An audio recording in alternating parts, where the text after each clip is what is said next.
I'm noticing this chopping at the beginning. It doesn't make any sense. I don't know what the layout over time is, so I'll pause a little bit. A minute later, John came out. Mark was instantly angry. It was irrational, he knew, but he couldn't help himself. He watched John walk over to the men lined up in front of the trucks and talk with the man on the end. Mark looked through the field glasses and made a mental note of the man John was addressing. He was short but powerfully built.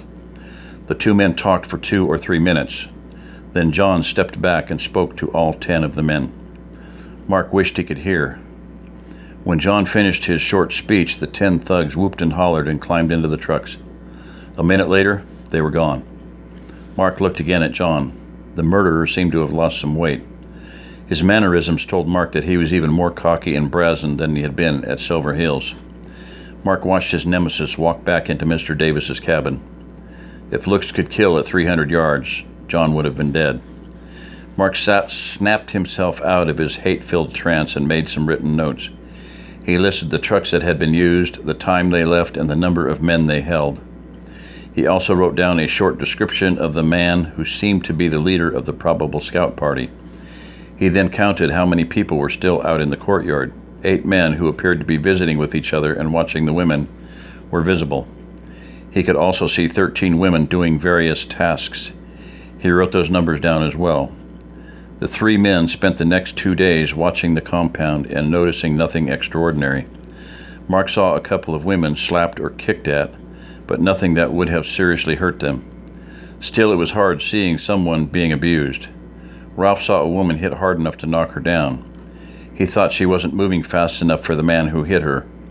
He reported that she got right back up and quickened her pace.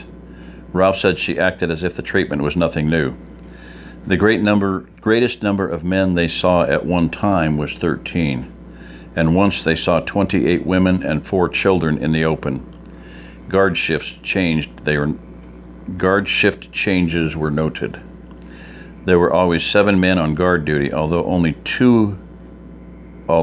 the 2 rovers could be seen, except when shift changes were made 3 times a day. The other 5 were assigned to the foxholes. They were rarely checked on, though. Mark hoped they were spending most of their shifts sleeping.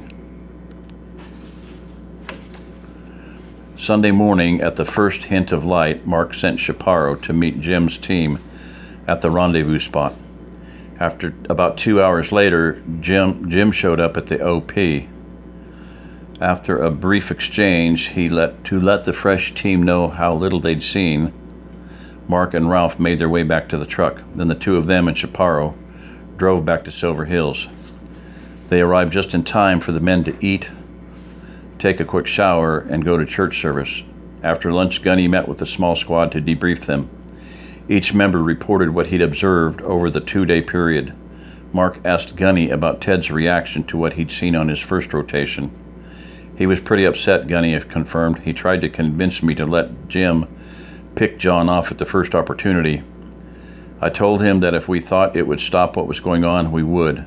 But we all know that one of the other ruffians would take over and things would go on like before. You also know our plans to capture or take out all of the MZBs at the ranch would go out the window. He had a hard time with it. I even had to get the preacher to talk to him, and he finally agreed that we had to stick to our plan. I'm glad you calmed him down, Mark said. The last thing we need is someone going off half-cocked.